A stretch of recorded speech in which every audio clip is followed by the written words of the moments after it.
My name is Lena Carter. I am 23 years old. I moved to Los Angeles because I wanted to become a fashion designer. I always dreamed of creating beautiful clothes and seeing people wear my designs on big stages. I came to the city with only one small suitcase and very little money. I did not know anyone there. I had no family, no friends, and no support. Los Angeles was huge and noisy. Tall buildings, busy roads, and so many people everywhere. I felt very small and very lonely. I lived in a tiny studio apartment. It had only one room, a small kitchen corner, and an old bathroom. The rent was high, but it was the cheapest place I could find. To survive, I worked many small jobs.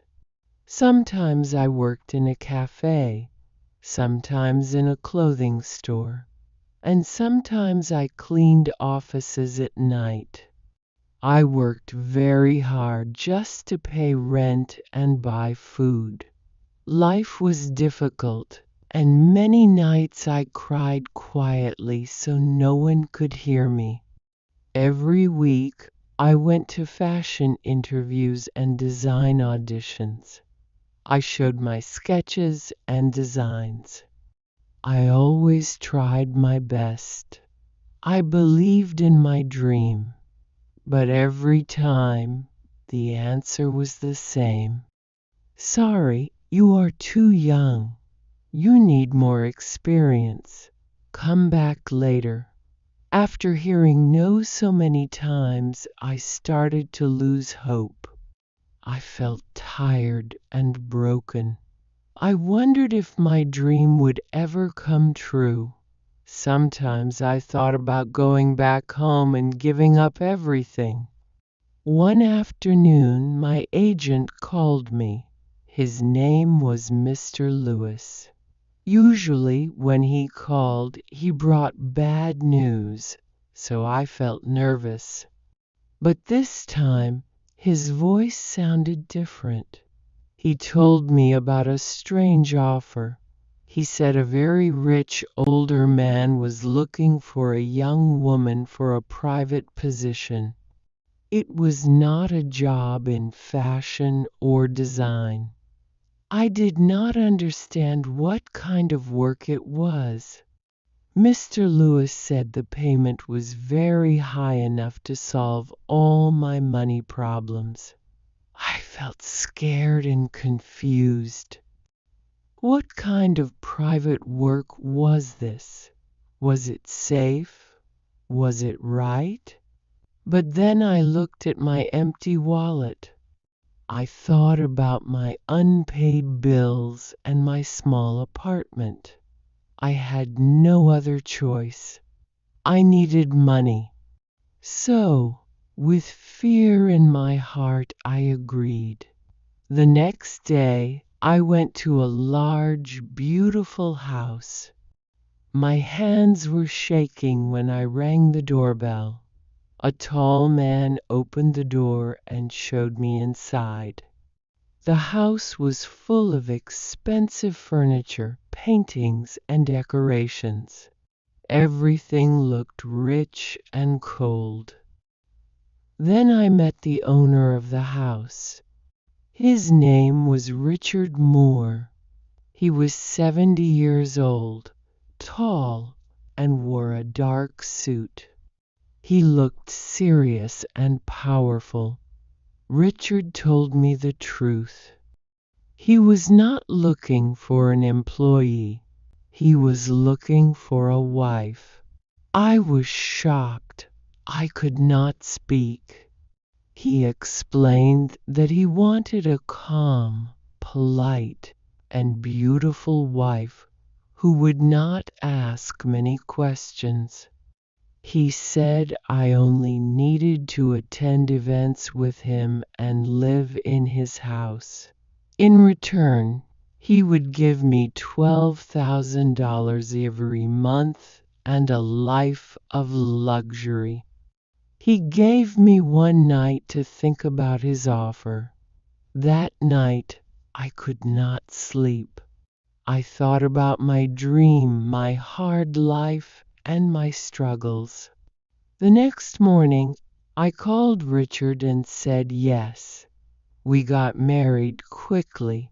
Very few people knew about it. I moved into his large house. He gave me expensive clothes, jewelry, and gifts, but he never showed love. He never touched me or spoke kindly. He had many rules. I had to smile at parties and pretend to be happy. I was not allowed to ask personal questions. One rule was very strict. I was never allowed to enter his office. Even with money and luxury, I felt empty. I felt lonely. His bedroom door was always closed. I wondered why he really married me. One night at a party, a woman came to me. Her face looked angry. "My name is Clara," she said. "I am Richard's ex-wife." She told me the truth. Richard needed to stay married for 1 full year to receive his family's fortune. If the marriage ended early, the money would go to his son. My heart broke. I was not a wife. I was just part of a plan. Later, I met his son, Ethan, who was 28 years old. He was angry and cold. He called me a gold digger and blamed me for everything. Over time, Ethan and I started talking.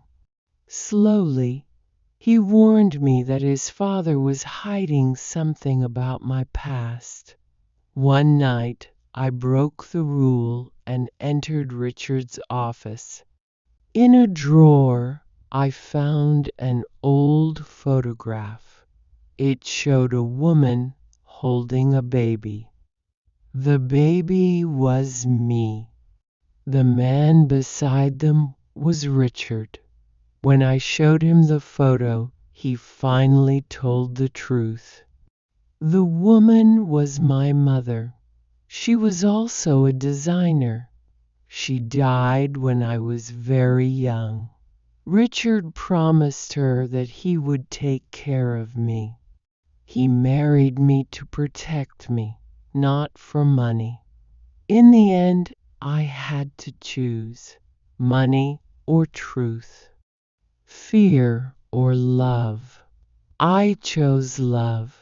I burned the contract and stayed not for money, but for something real.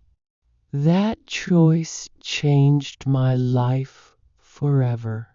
True happiness does not come from money or power. It comes from honesty, love, and choosing with your heart. If you enjoy this story, please like, comment, and share. Don't forget to subscribe for more interesting stories.